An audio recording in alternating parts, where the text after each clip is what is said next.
What is up YouTube? Jamie the Kid 00 here, coming to you guys with something a little bit kind of brand new. You all thought Performage Pendulum was dead. Well, 90% of you seem to think this deck was dead. Well, I'm here to bring you guys a brand new deck profile of the new Performage Pendulum deck profile, and to tell you guys, this deck is definitely not dead. Just taking it to a locals earlier on today. I actually ended up winning that locals. It was a rocky start up first because I didn't actually main deck for Monarchs. And I didn't really side deck very well for them either, so I ended up going 2-2 in Swiss, losing to 2 Monarch decks, winning the other 2 games. Then in top 8, played 2 more Monarch decks, beat them, and in the finals I beat Magicians to win.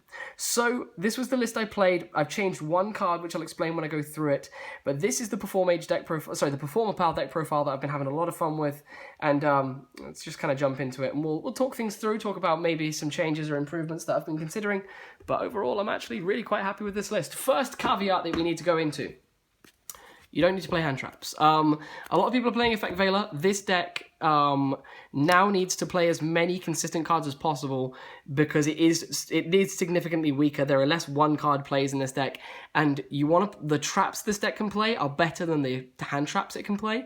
So you're better off not playing the hand traps and just going for strong turn 1 boards and playing your traps.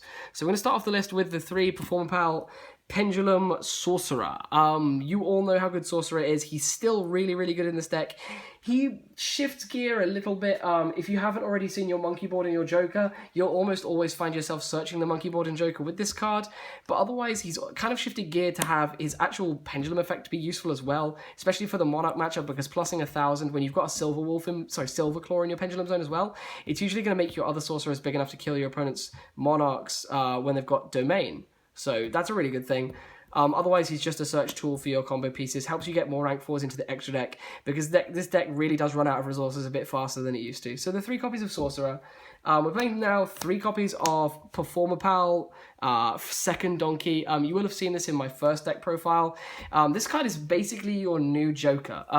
He reads, when this card is normal or special summoned, you can send a Performapal monster from your deck to the graveyard, except Secondonkey. And if you have 2 cards in your Pendulum zones, you can add it to your hand instead. And you're almost always going to have 2 cards in your Pendulum zones, and this deck actually plays a huge amount of Pendulum monsters. So almost always, this is going to be your new Joker that will actually trigger when you Pendulum summon it as well. So Secondonkey's been absolutely phenomenal in just searching your combo pieces and keeping your hands full so you can make play after play after play and win the game. So the 3 Donkey, really, really like those.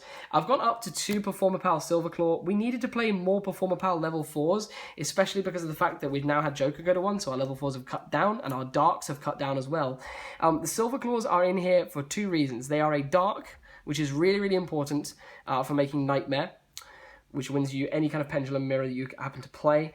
Otherwise, his effect is in here to help you get over Monarchs and other large threats that you normally wouldn't be able to get over. That plus 300 attack is actually hugely significant. So I really, really like the Silverclaw in tandem with the Pendulum Magician. So these 2 are absolutely great. Then for our draw engine, we're playing 2 copies of Performapal Lizardraw and 2 copies of Performapal Guitartle. My friend who sent me the basis for this list wanted me to play 3 Lizardraw, but I found that 2 was plenty. 2 was definitely enough. So the two Guitartle are really good. A lot of the time, when I set up good boards and I already managed to search a Monkeyboard of a friend donkey, I would usually use my Joker to clear my 2 Pendulum scales I've been using and search these 2 and just play these 2 and get 2 more draws to hope that I can find my way towards my traps. So that was something that I honestly did quite a bit, and it worked out for the best. And I really wish I wasn't knocking this tripod. I'm having a bit of recording difficulties here because I'm having to use a chair. I'm at a friend's house. I'm having to use a chair to record my stuff. So can't work under these conditions. So then we move into the 1 of Performapals. I play 1 Performapal Turntoad, and this was one of the changes I made to the deck. I originally wasn't playing this card because I built this deck last night and took it to the locals the next morning. And I was originally playing Hell Princess. I now play Turntoad. Turntoad is just so much more important because you need this to win your Monarch matchup, because it can target a face-up monster on the field and change its attack and defense to be mirrored. It changes the attack and defense around. So it makes your opponent's Monarchs 1,000. So Turntoad is just hugely, hugely important in that situation. So that's why I wanted to put him in. The Hell Princess wasn't very good, so I've cut Hell Princess and replaced it with Turntoad. And I wouldn't change it for the world because this is the only main deck out that I play to Domain, other than the long play with the Silverclaw and the Magician. So this is a bit easier to do. I then play one Monkeyboard, the lone Monkeyboard. You want to really, really hold this for your combat plays. You'll almost always want to just kind of search this and have it chilling in hand until you lose one of your Pendulum scales, and then you can just put this down and you can one card yourself back into the game. Same goes for Joker. It's the one card way back into the game. Sorry, excuse me. And that's what it should be treated as. It should be treated as a very finite resource. It should usually be your enabler to get to your Monkeyboard. And honestly, I would say please avoid using your Monkeyboard as much as possible unless you have to go off turn 1, because I feel like this is such an important card to have mid to late game, so you can come back and access your extra deck off of one card. So that's really important to me. And then there's the Joker for that. I tested one Guiding Ariadne. I'm playing 3 copies of Solemn Strike in this deck, and I figured if I open this card, it's just a good Pendulum scale, and when I go for my play and Pendulum summon my board, I can just Pendulum summon in my Sorcerer, kill this, and get my 1 search from my Solemn Notice. So did I say Solemn Strike? Yeah, Solemn Notice. So I just think this card is really, really strong. I could cut it for another level 4, but it works with all of the mechanic of the deck anyway. It's a good scale. It's a level 4 Pendulum monster. Just really like it in the deck. So I figured I'd test it, and it turned out pretty well. Like, if I opened it, I almost always had a counter trap to back me up in that turn. So it gave my my opening boards a lot more strength. Then continuing with the one-offs, we played 1 copy of Masked Chameleon. Now that Luster is at 1, Masked Chameleon is a lot more important for making your Ignister, because you're going to need that to out your opponent's Cosmo decks. So really, really important, really, really strong. Searchable by King of the Feral Imps, love it to bits. One of the things I'm really happy about playing again now is Rescue Rabbit. I'm actually playing 6 normal monsters in the deck, so Rescue Rabbit just gives you a bit more strength in your turn 1.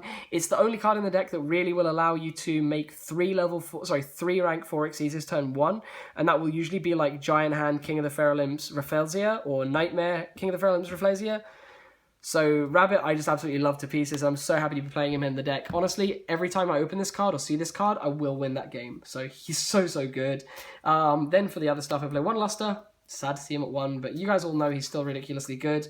I'm then playing 3 copies of Master Pendulum. And 3 copies of Vector Pendulum. The reason why we're playing 3 copies of this is the Vector Pendulum is really, really strong in the mirror.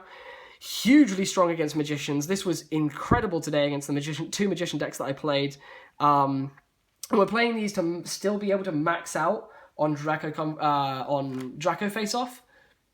Love it. So that's the full monster lineup. I'm really happy with it. I think that it's really, really strong. So that's that full complement that I'm playing there. For the spells, I've gone down to 2 Wavering Eyes. I feel like 3 Clogs now for definite. 2 is really, really strong. You mainly want to be having them for when your opponent has the outs, so that you can use it to just clear your pendulums and keep yourself alive. So the Wavering Eyes has gotten a little bit less aggressive, a little bit more defensive, and I'm pretty happy with that. I can definitely live with that. So 2 Wavering Eyes. 3 copies of Draco Face-Off. This card is unfair. It's one of the best cards to get your extra deck filled up. And honestly, if you open this card, I see no reason why you won't win that game. So 3 Draco Face-Off. 3 copies of Upstart Goblin, because you want to get to your combo pieces. There's no other 3 cards I really want to play, except maybe putting a Treacherous in. So the 3 Upstart Goblin, definitely a thing. And then I'm playing 3 copies of Instant Fusion, because this is another card that just lets you put another rank 4 on table for free in one of your starting plays, or one of your mid-game plays. So Instant Fusion, really, really strong. So that's the full spell complement. It's really, really simple, really, really easy. They're just all good spells and upstarts. And then for the trap lineup, I'm currently playing 1 Bottomless Trap Hole for the Rafflesia and 3 copies of Solemn Strike, because I wanted to play 3 Strike anyway, because I think the card's ridiculously strong, especially with Monarchs in the meta, especially with Cosmo. The card is just really, really good. Good against Mermail as well. It's just good against everything, especially Pendulum summons and all. And the Bottomless, I just really wanted to have something to use with the Rafflesia, but I found myself when I was making this card, I could almost always use Treacherous before I used the Strike anyway. So I figure the Treacherous can go in the deck and won't have a clumping issue with these. So that's the full main deck. It's 40 cards exactly. I'm really pleased with it so far. PePe is definitely not dead. So let's jump into the extra deck, and maybe I'll talk about a little bit of side as well. So the extra deck is one of the sad things. You can't play Infinity anymore, so your aggression's gone down a wee bit. But there's still definitely a lot of strength in the extra deck to be had, and a lot of your aggression will honestly come from just the pendulum swarming you can make and your synchro monsters. So let's get into that. I'm playing 1 copy of Traptrix Rafflesia. She's just really, really good for your turn 1 plays. Like, there's nothing more I need to say about her. She's just so, so good. 106 Giant Hand. This was originally in here for the Infinity.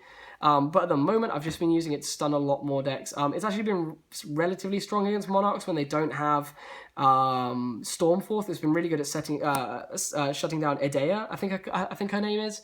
So really, really like this. One, Majester Paladin, you really need this to unpick your deck now. You need this to get some consistency going if your hand is kind of slow. Rescue Rabbit is a 1 card into this, which is really kind of nice. So the Majester Paladin's in there. Evilswarm Nightmare, just a good stun, wins you Pendulum matchups. Good card. 1 Performage Trapeze Magician for your OTKs. This card doesn't come up very much. Might cut it, kind of on the fence about it at the moment, but it does help your OTK plays. It does mean that you win games that you shouldn't win, so still kind of like it. This is a Ragnar Zero. This Ragnar Zero should really be a 101, but I couldn't find my 101 this morning, so this can be a 101 or an Omega. I'm still not sure, but this shouldn't really be a Ragnar Zero, but it's in there for now. 1 Castell, 1 Diamond Direwolf, 1 Abyss Dweller, really, really important for Monarchs. I keep talking about Monarchs, but it's basically your worst matchup. If you could call this deck, if you could say this deck has a worse matchup, Monarchs is your worst matchup, but this deck still, honestly, I feel like this has a positive win ratio against the deck. So this is good against Monarchs. And then King of the Feralymphs, it's just such a good utility card. Searches you so many things, keeps your combo plays going, so love it to bits. And it'll search your turn toad if you need it, so I heard that's good.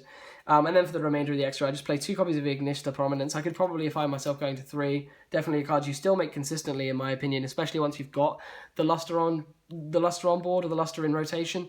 And then I'm playing for my fusions 1 Dynastor Powerful and 2 copies of Elder Entity Norden. Dynastor Powerful, really, really, really good card, especially for locking your opponent out. If you're playing the mirror, if you go like Dynastor Powerful and put a Vector down, your opponent really can't do much because their Pendulum Scales are just so locked out, so love those cards to pieces. So that's the full extra. For the side complement, the side needs a bit of work, so I'm only going to show you some of the cards that I felt were kind of key today. Otherwise, the rest of it you can make up for yourself. So I played 3 copies of Fog King. Really, really, really solid. Love this thing to pieces in the Monarch matchup. I wouldn't slate it at all. And then the only other cards that I would really rate would be the Raigeki and the 3 copies of Twin Twister. Usually when I'm playing against Monarch, I will put in the Raigeki, and I was originally putting in Raigeki, 2 Fog King, 2 Twin Twister, but at the moment I'm not really liking the Twisters at all, so I'm putting in the Raigeki and the 3 Fog Kings, and that's been a lot better for me. So I'm still experimenting with that. Otherwise, my side deck was still built for the old PePe deck, so it was 3 Chalice, 3 Ghost Ogre, and then the 2 Maxies. I would still rate the Maxies. I'd probably put 3 Maxies in my side deck for things like Mermail, and play like some form of battle stopping out, like a Menko or something like that. But that's really all I played for the side deck. It needs a lot of work, so I'm going to have to come back to it, but for the moment that was my sideboard.